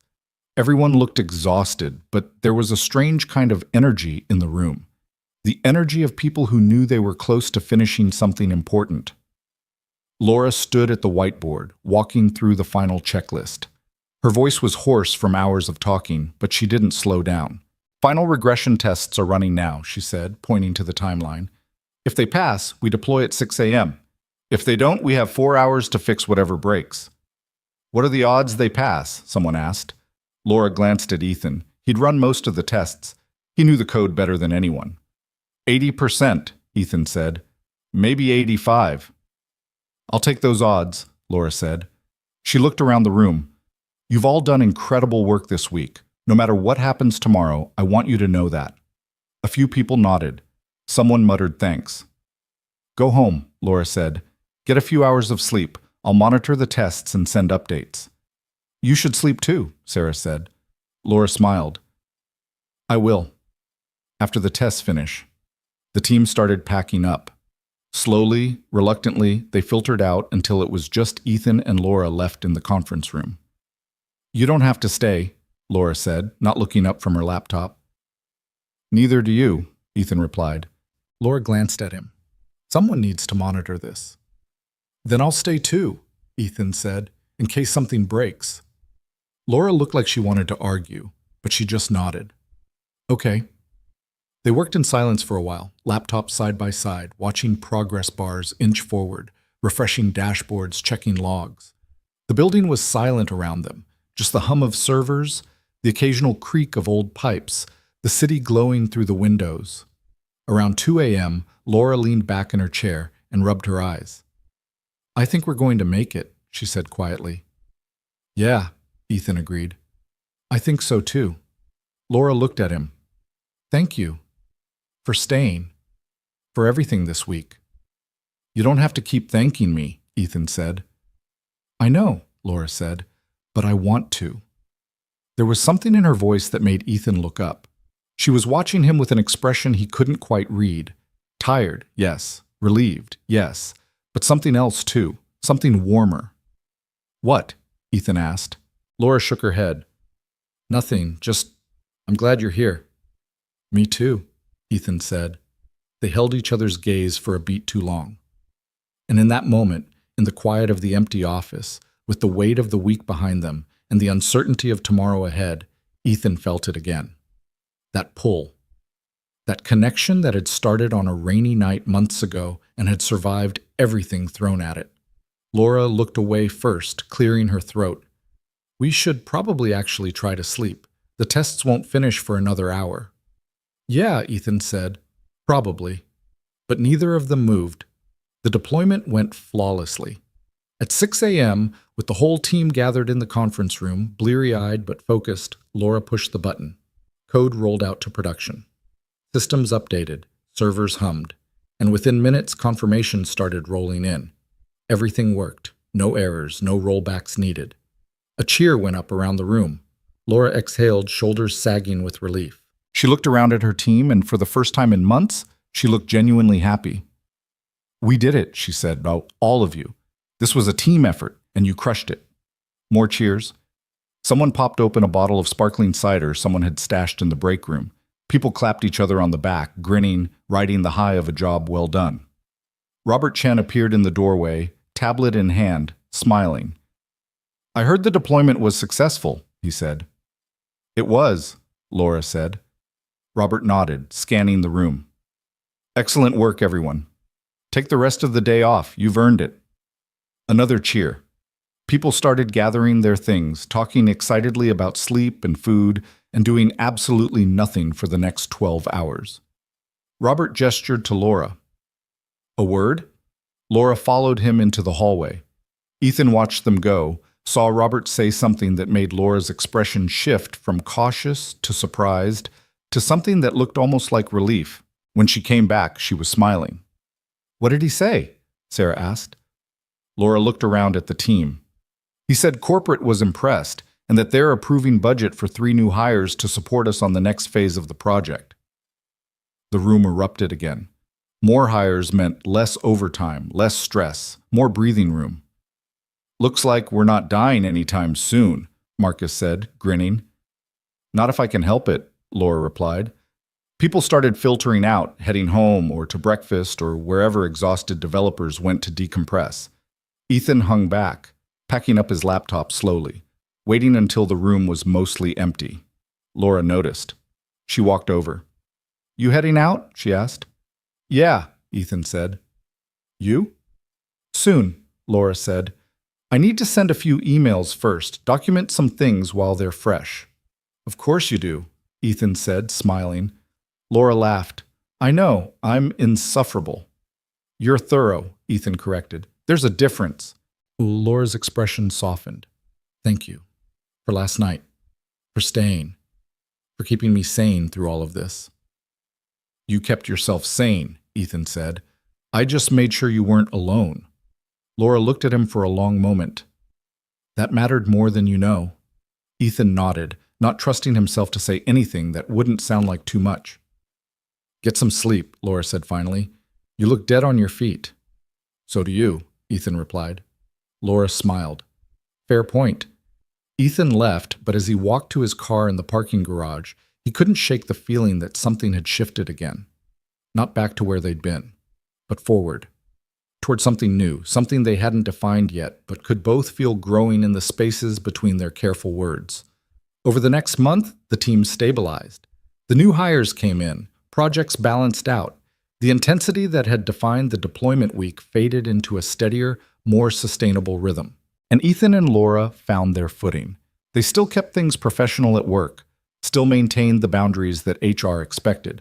But outside of work, in texts, in the occasional coffee run before the office opened, in the moments when they happened to be the last ones leaving and walked to the parking garage together, they let themselves be friends. Real friends. Laura told him about her frustrations with corporate bureaucracy, about the pressure she felt to constantly prove herself, about the loneliness of leadership.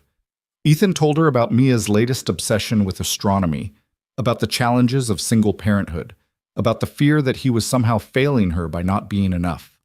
And slowly, carefully, they built something that felt solid, something that couldn't be taken away by gossip or rumors or investigations, something that was theirs.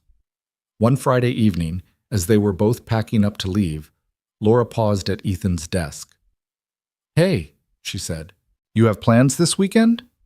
Ethan looked up. "Just Mia. Why?" Laura hesitated, like she was weighing her next words carefully. "There's a food truck festival tomorrow, at the waterfront. I was going to check it out, and I thought, if you and Mia wanted to come, it might be fun." Ethan's heart kicked against his ribs. It was a simple invitation, casual, the kind of thing friends did, but it also felt significant, like Laura was testing a boundary, seeing if they could exist together outside the office without it becoming a thing. "Yeah," Ethan said. "That sounds great." Laura smiled, relief flickering across her face. "Great. I'll text you the details." "Sounds good," Ethan said. Laura walked away and Ethan sat there for a moment, staring at his screen without seeing it. This was either the best idea they'd had in months or the worst. But for the first time in a long time, Ethan didn't care which it turned out to be. He was just glad they were trying.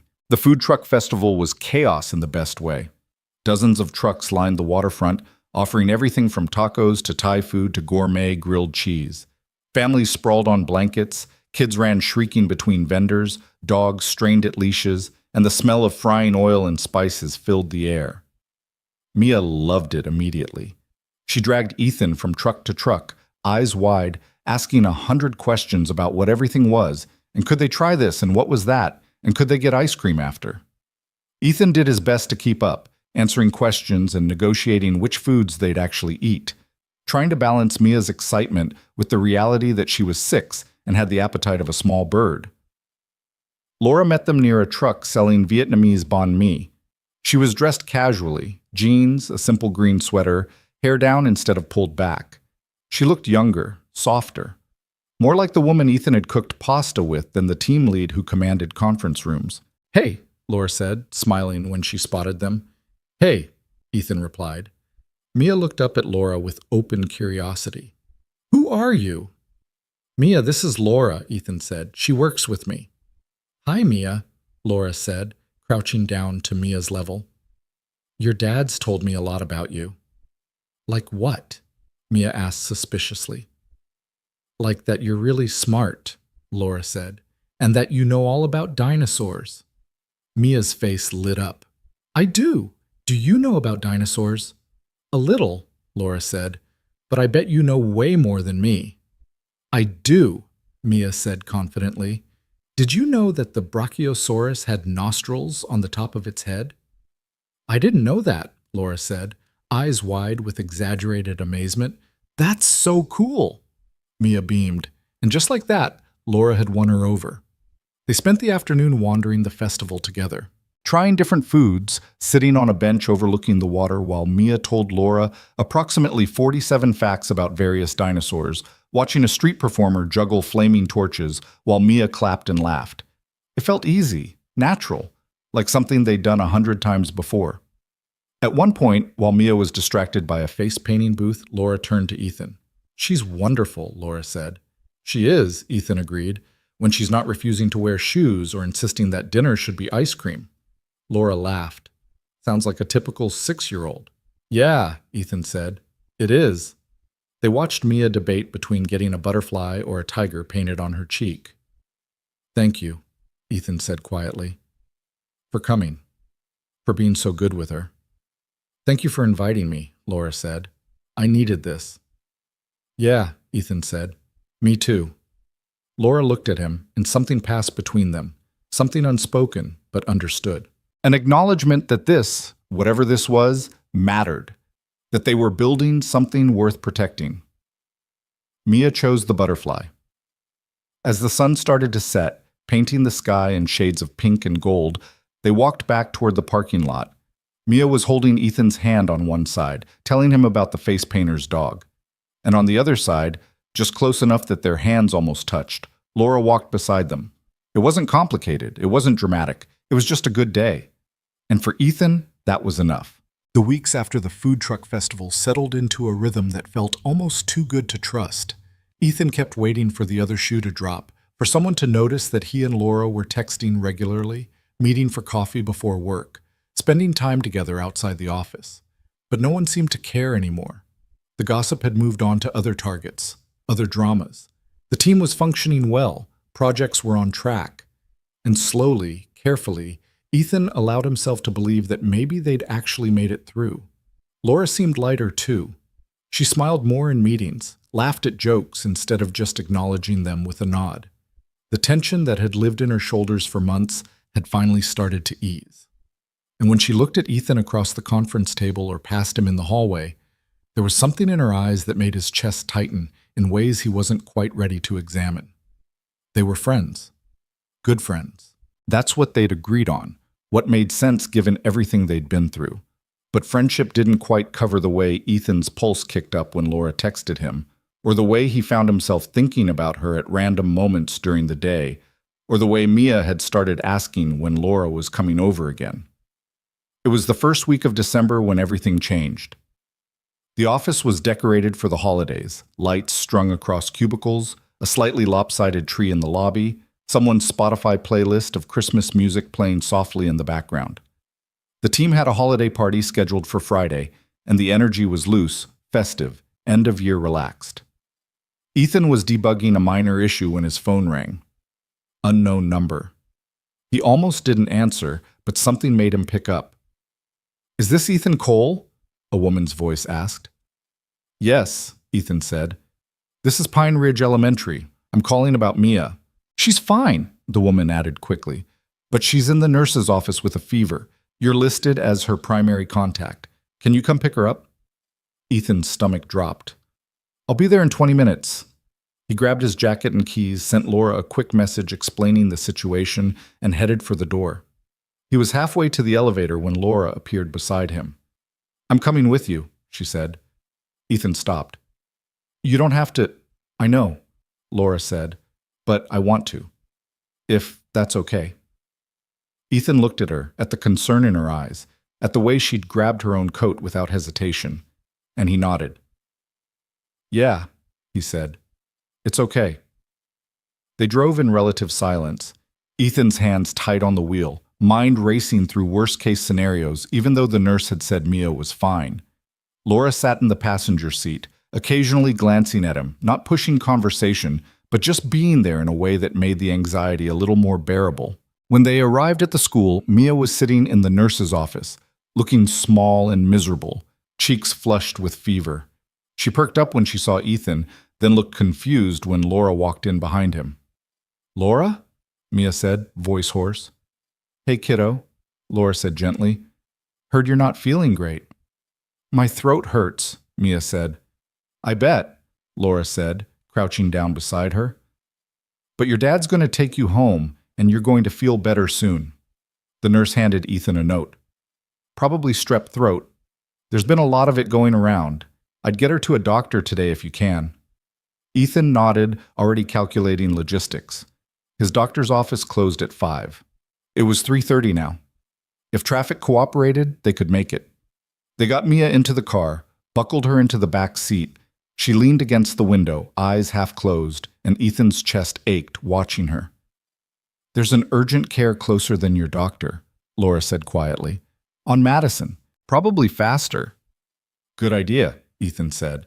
Laura pulled out her phone and called ahead, confirming they took walk-ins, that the wait wasn't too long.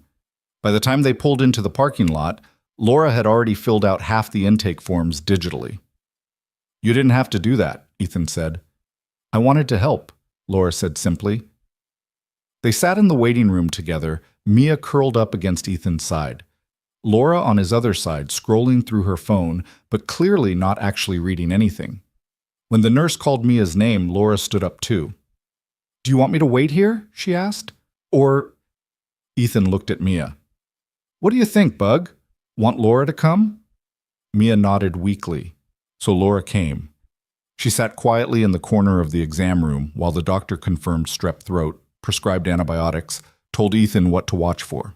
And when Mia started crying because she was tired and sick and the throat swab had been uncomfortable, Laura was the one who distracted her with a story about the time she'd gotten strep throat as a kid and her brother had tried to convince her she was turning into a frog. Mia giggled despite herself, and Ethan felt something shift inside his chest, something he'd been trying very hard not to name. By the time they got back to Ethan's apartment, it was almost 6. Mia was half asleep, antibiotics and fever reducer already starting to work. Ethan carried her inside, got her into pajamas, settled her on the couch with her favorite blanket and a kids' show playing softly on the TV. Laura lingered in the doorway, clearly unsure if she should stay or go. "You want some tea?" Ethan asked. "Or coffee? I've got both." "Tea sounds good," Laura said. They moved to the kitchen. Ethan put the kettle on, pulled out mugs, tried to remember where he'd put the tea bags. Laura leaned against the counter, watching him. "You're really good at this," she said. "At making tea?" Ethan asked. "At being a dad," Laura clarified. "At handling everything. At making it look easy when I know it's not." Ethan paused, hands on the cabinet door. "It's not easy, but she's worth it." "I can tell," Laura said softly. The kettle whistled. Ethan poured water over tea bags, handed Laura a mug. They stood in the small kitchen, steam rising between them, and for a moment neither of them spoke. "Thank you," Ethan said finally. "For today, for coming with me, for helping with Mia. You didn't have to do any of that." "I wanted to," Laura said. "I care about her, and I care about you." The words hung in the air between them. Ethan set his mug down. "Laura, I know," Laura interrupted gently. "I know we said friends. I know we agreed to keep things simple, but I need to be honest with you." Ethan's heart was pounding. "I haven't stopped thinking about you," Laura said, voice steady but eyes vulnerable. "Since that first night, since the storm. And I tried to pretend it was just gratitude, or just friendship, or just proximity. But it's not. It's more than that, and I don't know what to do with it." Ethan stared at her, at the woman who'd stood beside him through investigations and gossip and impossible choices, at the woman who'd just spent 3 hours helping him take care of his sick daughter without hesitation, at the woman who looked terrified and brave all at once. "I haven't stopped thinking about you either," Ethan said quietly. Laura's breath caught. "Really?" "Really," Ethan said. "I've been trying to be careful, to not complicate things, to not risk what we've built. But Laura, when I'm with you, everything feels easier, better, like I'm not doing all of this alone anymore." "You're not," Laura said, stepping closer. "You don't have to be." They were standing close enough now that Ethan could see the flecks of gold in Laura's eyes, could smell her perfume mixed with the hospital smell that still clung to both of them from the urgent care waiting room. "What are we doing?" Ethan asked. "I don't know," Laura admitted, "but I don't want to keep pretending there's nothing here." "Neither do I," Ethan said. Laura reached up, hand tentative, and touched his face. Just a light touch, fingers against his jaw. Ethan's eyes closed. "Is this okay?" Laura whispered. "Yeah," Ethan said. "It's okay." And then slowly, carefully, like they were both afraid they might break something precious, they closed the distance between them. The kiss was soft, gentle, Nothing like the dramatic first kisses in movies, just two people who'd been through hell together, finally admitting what had been there all along. When they pulled back, Laura was smiling, really smiling. "So," she said, "what now?" Ethan laughed softly. "I have no idea." From the living room, Mia called out, "Dad?" Ethan stepped back reluctantly. "Hold that thought." He went to check on Mia, who wanted water and a different blanket, and to know if Laura was still there. Ethan got her settled, then returned to the kitchen. Laura was still there, leaning against the counter, tea mug in hand, looking at him with an expression that made his chest ache in the best way. "She okay?" Laura asked. "Yeah," Ethan said. "She wanted to know if you were staying." "What did you tell her?" "That I'd ask you," Ethan said. He paused. "Do you want to stay?" Laura set her mug down. "Are you sure? With Mia here, with everything that's happened, I don't want to rush this." "I'm not asking you to stay the night," Ethan said, though part of him wanted exactly that. "I'm just asking if you want to hang out. Watch a movie. Be here." Laura smiled. "Then yes, I want to stay." They ended up on the couch, Mia between them, watching some animated movie about talking animals. Mia fell asleep halfway through, head on Ethan's lap, feet stretched across to Laura's side. And Laura, without hesitation, adjusted Mia's blanket and kept watching the movie like this was the most natural thing in the world. When the credits rolled, Ethan carefully carried Mia to her bed.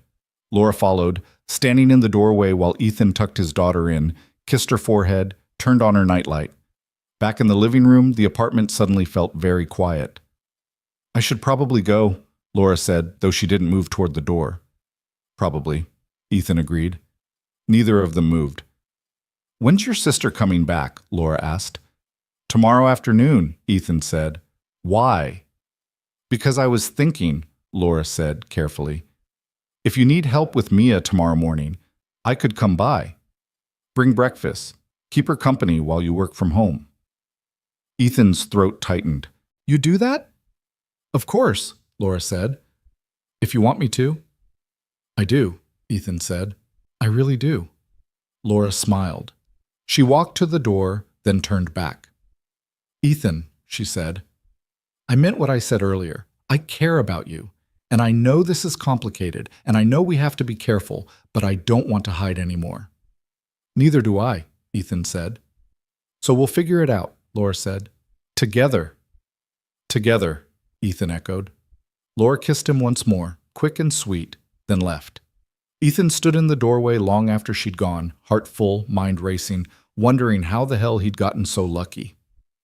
The next morning, Laura showed up at 9 with coffee, bagels, and a stuffed triceratops she'd found at a toy store on the way over. Mia, still feverish but significantly more energetic thanks to the antibiotics, was delighted. "Is this for me?" Mia asked, hugging the dinosaur. "It is," Laura said. "I thought you could use a friend." "I'm going to name her Laura," Mia announced. Laura laughed. "I'm honored." They spent the morning together. Laura kept Mia entertained with stories and games while Ethan worked from the kitchen table, half listening to their conversation, heart warming every time he heard Mia's laughter. Around noon, Mia fell asleep on the couch again, the triceratops clutched in her arms. Laura joined Ethan at the table, sitting across from him. "She's amazing," Laura said quietly. "She likes you," Ethan said. "A lot." "The feeling's mutual," Laura said. They sat in comfortable silence for a moment, the kind of silence that only existed between people who didn't need to fill every second with words. "Can I ask you something?" Ethan said. "Anything," Laura replied. "What changed between yesterday and today? Between keeping our distance and this?" Laura thought for a moment. "I think I stopped being afraid. For months I was so worried about what people would think, what it would do to my career, how it would look. But yesterday, watching you with Mia, seeing how much you care and how hard you work and how good you are at all of this, I realized I was more afraid of losing you than I was of dealing with whatever comes next." Ethan reached across the table, took her hand. "I'm not going anywhere." "Good," Laura said. "Neither am I." "People are still going to talk," Ethan said. You know that, right? Let them, Laura said. We didn't do anything wrong the first time, and we're not doing anything wrong now. We're two adults who care about each other. And if people have a problem with that, that's their problem, not ours. Ethan smiled. When did you get so brave? When I realized what I was fighting for, Laura said. The following Monday, Ethan and Laura walked into the office together. Not hiding, not sneaking, just walking in together, coffees in hand, talking about the weekend like it was the most natural thing in the world. A few people noticed. Kevin did a double take. Sarah smiled knowingly. Marcus glanced up, then went back to his work without comment. And nothing happened. No whispers. No gossip. No emergency HR meetings. Just a normal Monday. At lunch, Laura stopped by Ethan's desk. Want to grab food? Sure, Ethan said. They went to the Thai place 2 blocks over, sat at a table by the window, talked about work and Mia and whether they should try that new hiking trail outside the city. And when they walked back, still talking, still together, no one batted an eye. It wasn't that people didn't notice, it was that they didn't care. Or maybe they'd finally realized that Ethan and Laura's relationship, whatever it was, wasn't their business. That evening, after Mia was asleep, Ethan called Laura. Hey, she answered. Everything okay? Yeah, Ethan said. I was just thinking. About? About how different today was. How easy. It was, Laura agreed. Turns out when you stop hiding, people stop looking. Or they just realize there's nothing scandalous to see, Ethan said. Exactly, Laura said. He could hear the smile in her voice. They talked for another hour, about nothing important, about everything important, about the fact that they still hadn't defined what they were to each other, but somehow that felt okay. They were figuring it out. Together. The weeks leading up to the holidays passed in a blur of deadlines and team parties and stolen moments between meetings. Ethan and Laura were careful at work, professional but not distant. And outside of work, they built something that felt real and solid and entirely theirs. Laura came to Mia's school holiday concert, sitting beside Ethan in the auditorium, clapping when Mia's class sang off-key renditions of Jingle Bells. Ethan helped Laura pick out gifts for her brothers, navigating crowded stores and offering opinions on whether a coffee table book about national parks was too impersonal. They had dinner together twice a week, sometimes at Ethan's place with Mia, sometimes just the two of them at quiet restaurants where they could talk for hours. And slowly, the question of what they were became less important than who they were together. 3 days before Christmas, another storm rolled into Seattle. Not as bad as the one that had started everything, but close. Rain battered the city, wind howled, and the weather service issued warnings about flooding and downed power lines. Ethan was working from home, Mia playing quietly in her room when his phone buzzed. A text from Laura. Power just went out at my place. Looks like it might be out for a while. Want some company? Ethan smiled. Always, he typed back. Laura arrived an hour later, soaked despite her umbrella, carrying an overnight bag. Just in case, she said, gesturing to the bag. The power company said it could be 12 hours before they get to my area. You're welcome to stay, Ethan said, for as long as you need. Laura smiled. Thank you. Mia appeared in the hallway, eyes lighting up when she saw Laura. You're here. I am, Laura said. Is that okay? Yes, Mia said. Can we make cookies? Ethan looked at Laura. Laura shrugged. I'm in if you are. So they made cookies, chocolate chip, because that's what Mia wanted. The kitchen became a disaster zone of flour and sugar and chocolate chips that kept disappearing into Mia's mouth. But the house filled with warmth and laughter and the smell of baking, and when Mia dragged Laura into the living room to show her the Lego dinosaur she'd been building, Ethan stood in the kitchen doorway and just watched. This was what he'd been missing all these years. Not just another adult to share the load, but someone who fit. Someone who made everything feel lighter and brighter and more manageable. Someone who felt like home. That night, after Mia was in bed and the cookies were cooling on the counter and the storm was still raging outside, Ethan and Laura sat on the couch. Thank you, Laura said, for letting me crash here. You're not crashing, Ethan said. You're staying. Laura looked at him. Is there a difference? Yeah, Ethan said. Crashing is temporary. Staying is something else. Laura's breath caught. What kind of something else? Ethan took her hand. The kind where you're not just here because the power's out. The kind where you're here because I want you here. Because Mia wants you here. Because this feels right. Laura's eyes were bright. It does feel right. So stay, Ethan said. Not just tonight, but tomorrow and the next day, for as long as you want. Ethan, Laura whispered, are you asking me to... I'm asking you to give this a real shot, Ethan said. No more being careful. No more worrying about optics. Just us, figuring out what this is together. Laura kissed him, deep and certain and full of all the things they'd been too afraid to say for months. When they pulled back, she was smiling through tears. Yes, she said, I want that, all of it. Outside, the rain kept falling, but inside, wrapped in each other's arms on a couch that had seen them through so much, Ethan and Laura finally let themselves believe in the future they were building. Christmas came 3 days later. Ethan woke up early, Mia already bouncing on his bed, demanding to know if Santa had come. He stumbled into the living room to find Laura already up, coffee brewing, setting out plates for the cinnamon rolls they'd prepped the night before. She was wearing one of his old sweatshirts, hair messy from sleep, and she'd never looked more beautiful. Mia tore through presents with the single-minded focus of a 6-year-old on Christmas morning. Books and art supplies and a telescope because she'd decided astronomy was now her favorite thing. And when she unwrapped the last gift, a stuffed brachiosaurus from Laura, she squealed and threw her arms around Laura's neck. Thank you, thank you, thank you. Laura hugged her back, eyes wet. You're welcome, sweetheart. Later, after Mia had dragged every toy into the living room and was building an elaborate dinosaur kingdom, Laura and Ethan sat at the kitchen table. This is the best Christmas I've had in years, Laura said quietly. Yeah, Ethan agreed. Me too. Laura reached across the table, took his hand. I know we said we'd figure this out as we go, but I think I'm figuring it out. Yeah? Ethan asked. Yeah, Laura said.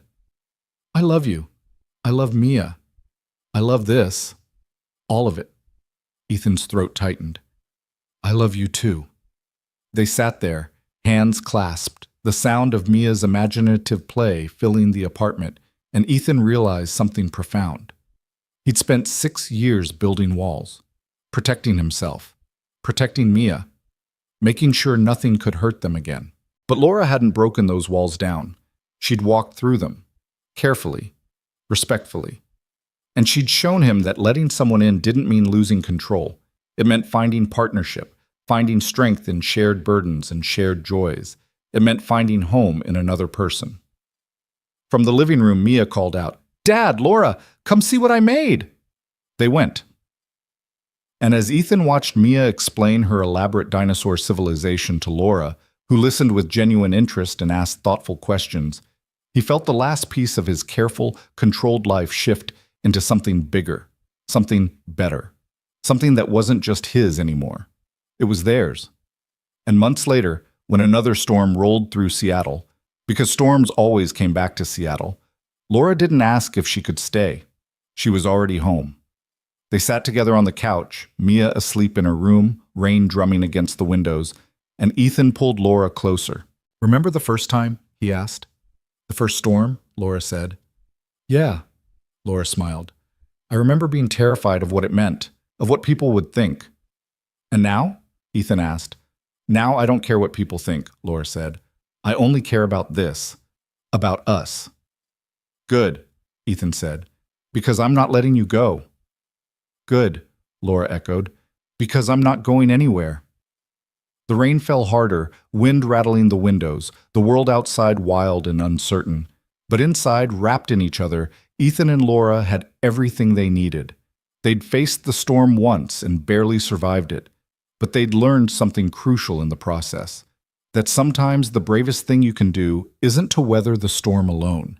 It's to stand with someone who won't leave when the lightning strikes, someone who'll hold your hand through the thunder, someone who'll still be there when the sky clears. And as the storm raged on outside, Ethan Cole, single father, careful man, someone who'd spent years protecting his heart, finally let himself rest. Because he wasn't alone anymore, and neither was she. The pull-out couch stayed folded that night, and every night after, because Laura had found her home, and Ethan had found his partner. And together, they'd found something neither of them had been looking for, but both of them desperately needed. A love built not on perfect timing or easy choices, but on standing together when everything tried to push them apart. A love that survived gossip and investigations and impossible decisions. A love that started with a simple question on a stormy night and ended with a promise that would last a lifetime. Outside, the rain kept falling. Inside, finally, there was only peace.